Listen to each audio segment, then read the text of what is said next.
Assalamu alaikum wa rahmatullahi wa barakatuh. Bismillah wa salatu wa salam ala rasulillah. Le sujet du sermon aujourd'hui sera les effets désastreux de la consommation de stupéfiants chez les jeunes. Louange à Allah. Nous le louons, cherchons secours auprès de lui et sollicitons son pardon. Nous nous réfugions auprès d'Allah contre nos mauvais penchants et nos mauvaises actions. Quiconque est guidé par Allah, nul ne peut l'égarer, et quiconque Allah égare, nul ne pourra le guider. Nous attestons qu'il n'y a de divinité qu'Allah sans associé, et nous attestons que Muhammad alayhi salatu wassalam est son serviteur et dernier messager envoyé à toute l'humanité. Nous louons notre Seigneur qui a invité ses serviteurs à sauvegarder leur vie et à ne consommer que des choses licites et non nuisibles au corps et à l'esprit humain. وَلَا تَقْتُلُوا أَنفُسَكُمْ إِنَّ اللَّهَ كَانَ بِكُمْ رَحِيمًا. Et ne vous tuez pas vous-même, certes, Allah est très miséricordieux avec vous. Serviteurs d'Allah, la question du sens de la vie humaine reste et restera toujours une préoccupation majeure chez tous les hommes. À cette interrogation, nombre de réponses ont été apportées par les sociétés à partir de leurs traditions. Les philosophies dites modernes regorgent de spéculations à ce sujet. D'un côté, existent des réponses bâties sur des traditions animistes et polythéistes que les sociétés ont adoptées sans esprit critique. D'un autre, des élaborations notamment occidentales contemporaines qui, tout en ne trouvant pas de réponse scientifique à ce genre de questions, prennent leur distance par rapport aux faits religieux. Pour ce qui est de l'islam, la place de l'homme dans la création est singulière. En effet, il est divinement investi d'un statut de vicaire, de khalifa, calife, qu'on peut traduire par vicaire, délégué, responsable, gérant comptable de la terre et de ses prochains. En parlant de l'origine de l'homme sur terre, Dieu dit « Lorsque ton Seigneur confia aux anges, je vais établir sur la terre un vicaire, un khalifa, ils dirent « Vas-tu y désigner quelqu'un qui y mettra le désordre et répandra le sang, quand nous sommes là à te sanctifier et à te glorifier ?» Il dit « En vérité, je sais ce que vous ne savez pas. » Pour être à la hauteur de cette mission, Adam et ses fils ont reçu d'Allah des compétences qui les distinguent des autres créatures et que même les anges n'ont pas reçues. Dieu dit, et il apprit à Adam tous les noms de toutes les choses. Puis il les présenta aux anges et dit, informez-moi des noms de ceux-là si vous êtes véridiques. Ils dirent, gloire à toi, nous avons de savoir que ce que tu nous as appris. Certes, c'est toi l'omniscient, le sage. Il dit, ô Adam, informe-les de ces noms. Puis quand celui-ci les eut informés de ces noms, Dieu dit, ne vous ai-je pas dit que je connais les mystères des cieux et de la terre, et que je sais ce que vous divulguez, ce que vous cachez? Cette distinction des humains sur les autres créatures est confirmée par le verset qui dit, certes, nous avons honoré les fils d'Adam, nous les avons transportés sur terre et sur mer, nous leur avons attribué de bonnes choses comme nourriture, et nous les avons nettement préférés à plusieurs de nos créatures. Autre signe distinctif de l'humain, l'assujettissement des créatures à son pouvoir pour qu'ils puissent bâtir sur terre une civilisation du bien, du juste, du beau et du vrai. Dieu dit, ne voyez-vous pas que Dieu vous a assujetti ce qui est dans les cieux et sur la terre, et il vous a comblé de ses bienfaits apparents et cachés. Et parmi les gens, il y en a qui disputent à propos de Dieu, sans science, ni guidée, ni livre éclairant.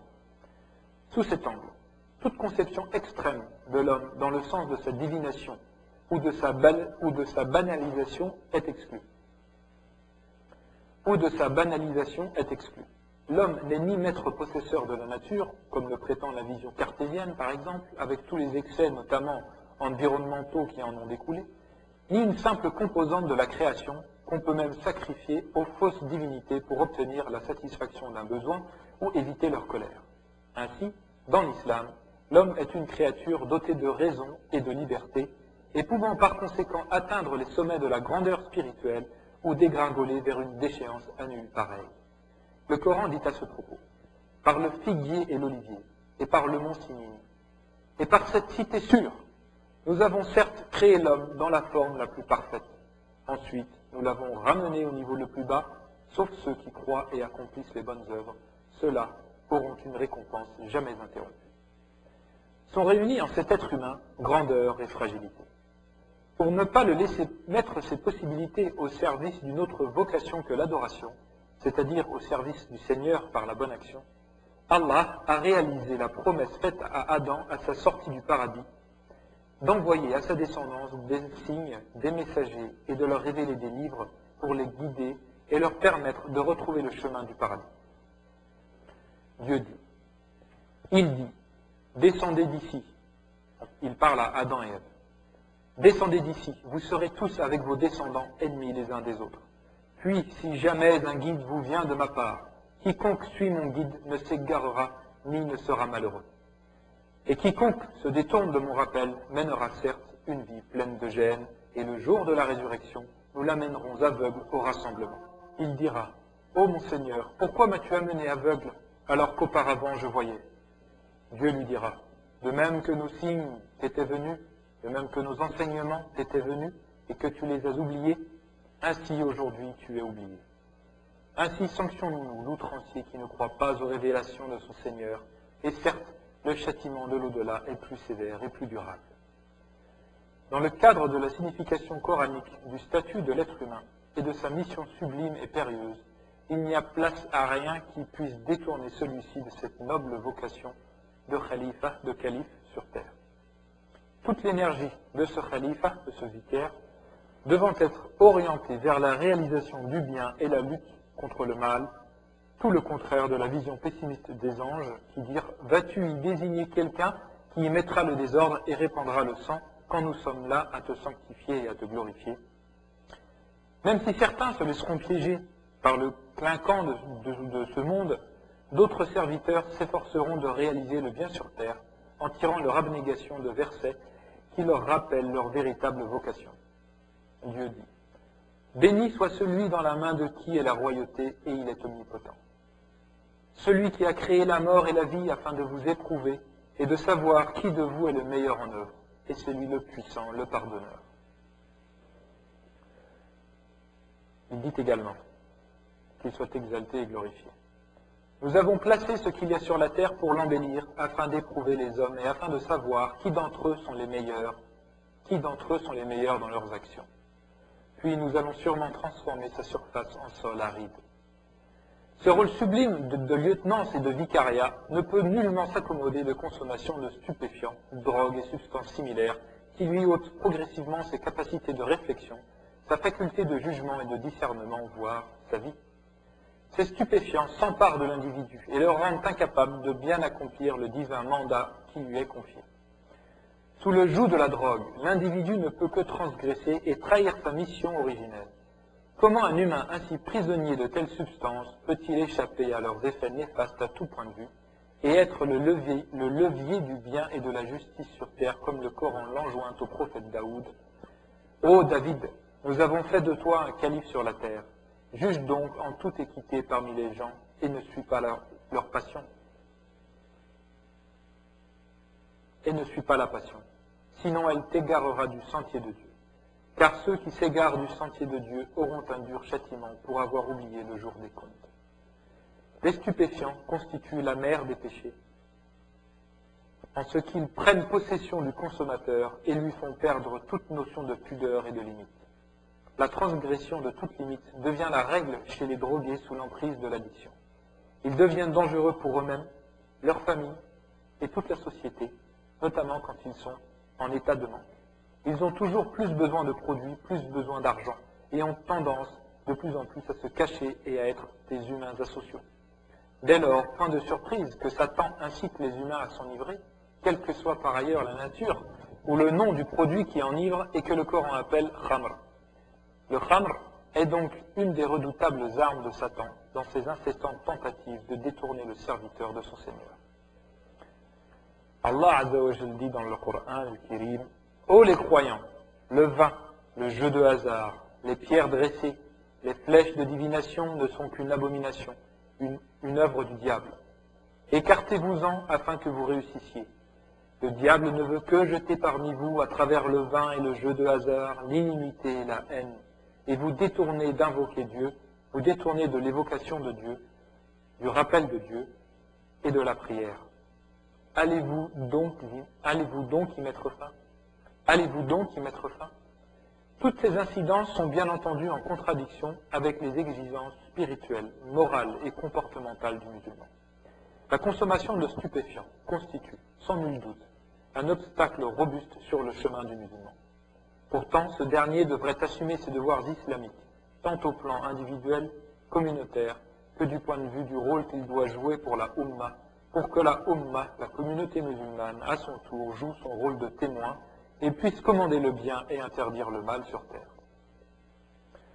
Dieu dit, vous êtes la meilleure communauté qu'on ait fait surgir pour les hommes. Vous ordonnez le convenable, interdisez le blâmable et croyez en Dieu. Si les gens du livre croyaient, ce serait meilleur pour eux. Il y en a qui ont la foi, mais la plupart d'entre eux sont des pervers. Il n'est guère surprenant que l'individu dominé par les stupéfiants ne puisse pas pratiquer les cultes qui ont une incidence particulière sur la personnalité spirituelle et morale telle que la prière, le dhikr, l'évocation d'Allah, le jeûne, la lecture méditée du Coran. Au plan des devoirs communautaires, comment l'individu, accoutumé à la drogue et produits similaires, et qui a tendance à s'isoler de la société, peut-il être exemplaire en tant qu'époux ou épouse, en tant que parent, en tant que voisin, en tant qu'employé, en tant qu'employeur, en tant que décideur public, en tant qu'enseignant ou étudiant, etc. Au total, le drogué et l'alcoolique ne peuvent assumer ce rôle sublime dont le prophète a été le meilleur exemple et qu'il a mentionné en utilisant la parabole du berger. Chacun de vous est un berger et chacun de vous est responsable de son troupeau.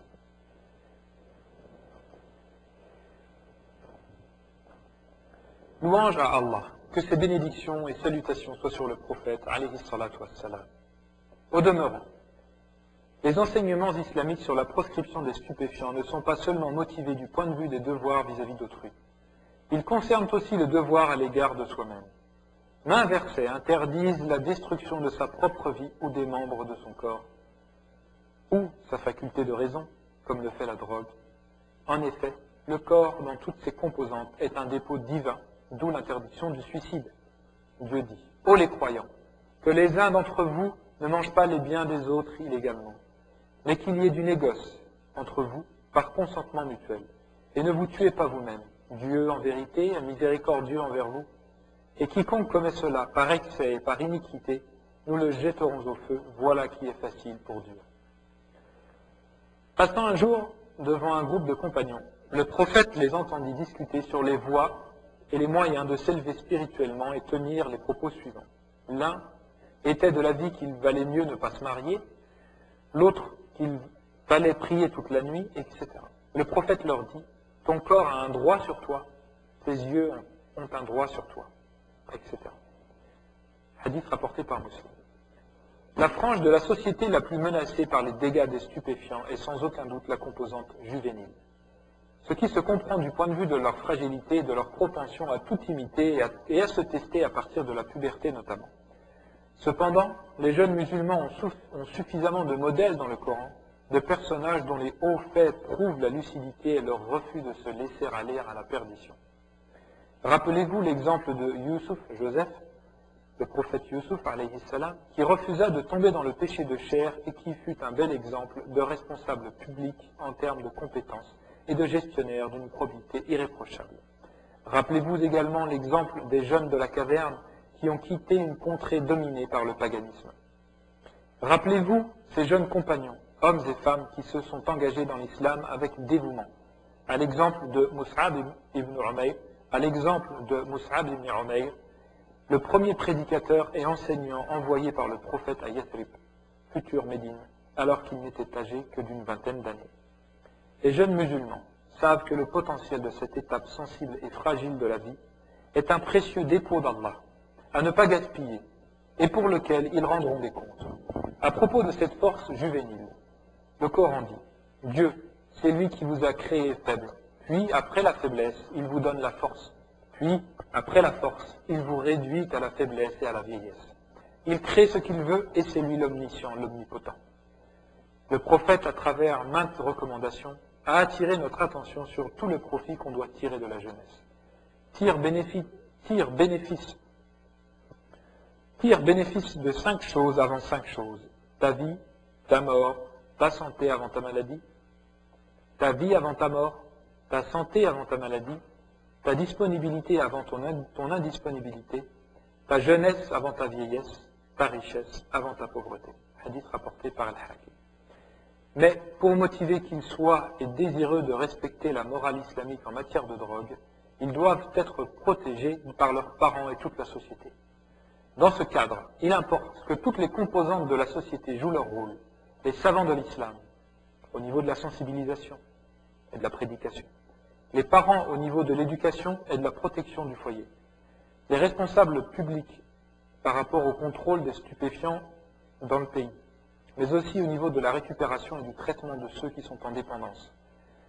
Les enseignants au niveau de l'explication des méfaits de la drogue, les plus âgés en donnant le bon exemple aux plus jeunes, etc. Seigneur, fais de nous des serviteurs éloignés de la consommation des stupéfiants. Seigneur, aide les jeunes musulmans à refuser la drogue et à en guérir ceux qui en sont consommateurs. Amen. أقول قولي هذا وأستغفر الله لي ولكم ولسائر المسلمين وجزاكم الله خيرا لحسن استماعكم والسلام عليكم ورحمة الله وبركاته.